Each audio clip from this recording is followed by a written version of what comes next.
Hello, this is Melissa from the learning team at Stories of Lynn and Lynn Museum. I want to tell you about a VJ Day project you can get involved with this summer. This August, it's 75 years since the end of the Second World War. The war ended in Europe in May, but continued in the Far East. The territorial battalions of the Royal Norfolk Regiment, the 4th, 5th and 6th Battalions, were part of the East Anglian Division and were sent to Singapore. With no naval or air support, and the Allied army had to surrender to the Japanese, and the men spent the next 3.5 years as prisoners of war. For many of the prisoners of war, the time was spent in Thailand constructing a railway which the Japanese hoped to use for their conquest of India. Punishments were brutal, conditions were extremely harsh, food scarce, malnutrition was widespread, and many died of disease. About 2,000 men comprised the 3 battalions, and around 600 died whilst in captivity. On the 6th of August 1945, the United States dropped an atomic bomb on Hiroshima, and 3 days later another one on Nagasaki. On the 15th of August, the Second World War ended. This is known as VJ Day, or Victory over Japan Day. In 2020, we're thinking about the new friendships we have made between the people of Norfolk and the people of Japan, and our shared hopes for friendship and peace.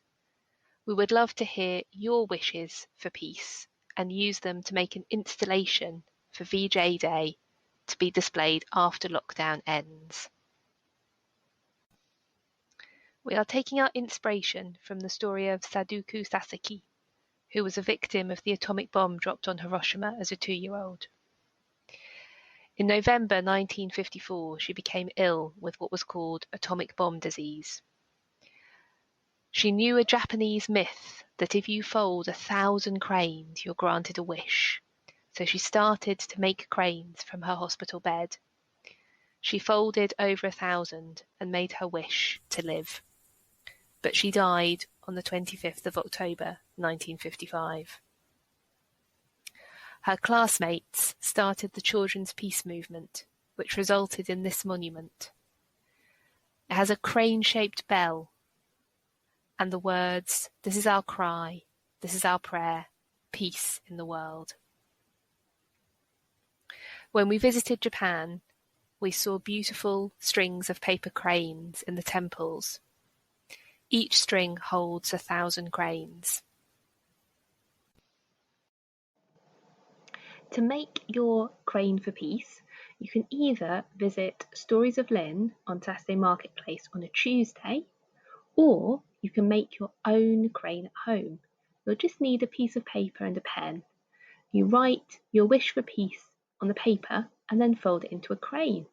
Now we're going to hand over to Jake from Leaping Hare to show you how to make a crane. To build a paper crane, first you need a square piece of paper. If you do not have a square piece of paper, get an A4 piece of paper and fold one corner towards the middle to making it flat, and then chop off the excess. Here you can write your message onto the piece of paper.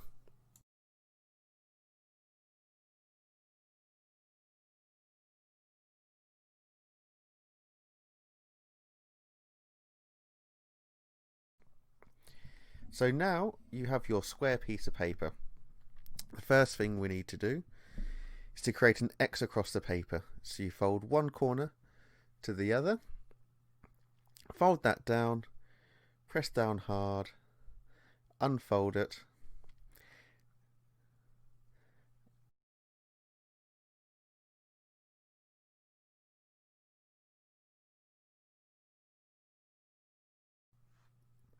once you've done that, on both sides, flip it over, fold up and press down, unfold it and fold the right hand side to the left hand side, again pressing the fold down. Now fold the paper 45 degrees so it's facing you. Put your thumbs at the bottom and use your index fingers to bring in the sides, pulling it towards you. then press it down. With the flaps facing towards you, take the top layer of the right hand corner of the square and fold it into the centre line of the square. This result should look a bit like a kite shape. Repeat this for the left hand side and then flip over the piece of paper.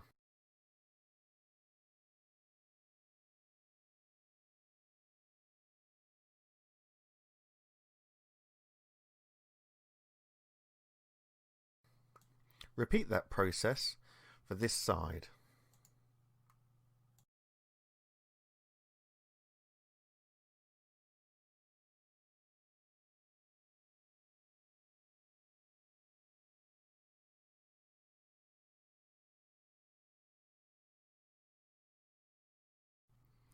Fold down the top and then unfold it. The next part is a bit tricky. Pull up the folds we just completed and lift up the top piece of paper. Next, lift it up from the bottom front corner, holding down the piece of the paper underneath and pull it all the way up to the top. Once it's up to the top, push out the sides to make sure it lies flat and creates a diamond shape from the top to the bottom of the square. Turn over the piece of paper and do the same again.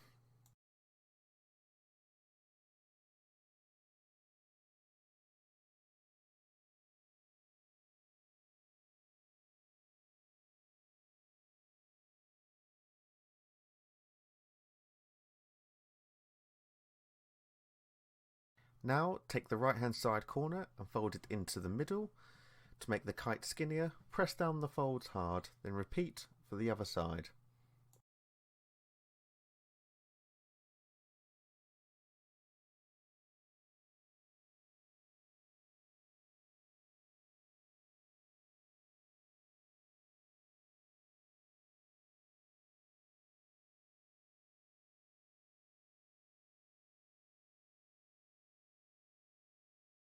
Flip the piece of paper over and do the same again, folding each side into the centre.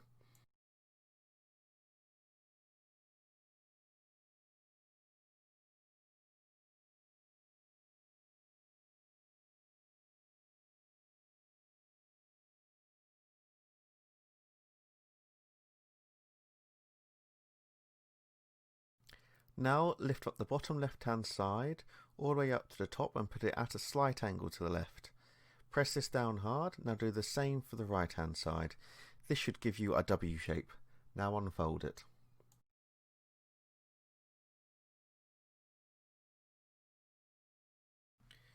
Fold the left hand side top layer to the right hand side. Now fold the bottom up and fold the right hand side back to the left hand side. Press this down. Now repeat this process for the right hand side.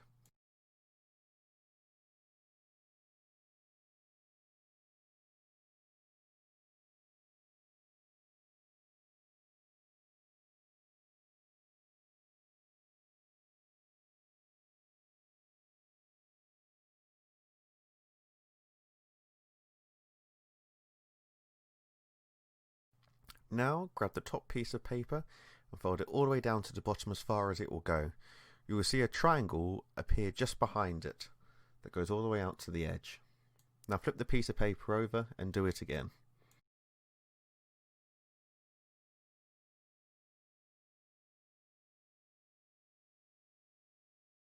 A few centimetres from the top of the left side, fold it down. Now place your thumb inside the neck, use your index finger to push down the head and then squeeze the top of the fold we've just made.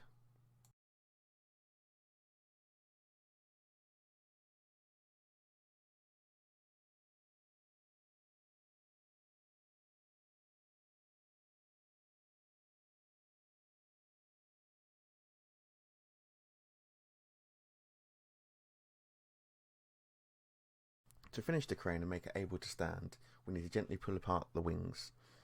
An easy way to do this is to turn the crane upside down, grab opposite corners with your thumbs and middle fingers, turn it right side up, spread the wings apart, and then press down gently with your index finger.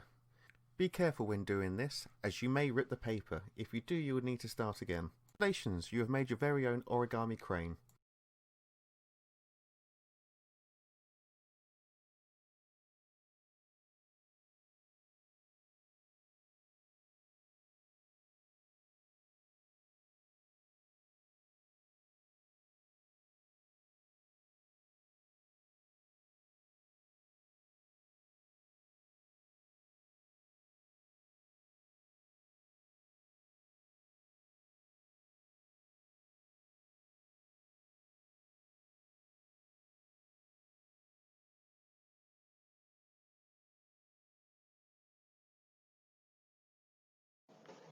send your finished crane to Stories of Lynn, Saturday Marketplace, Kings Lynn, PE30 5DQ.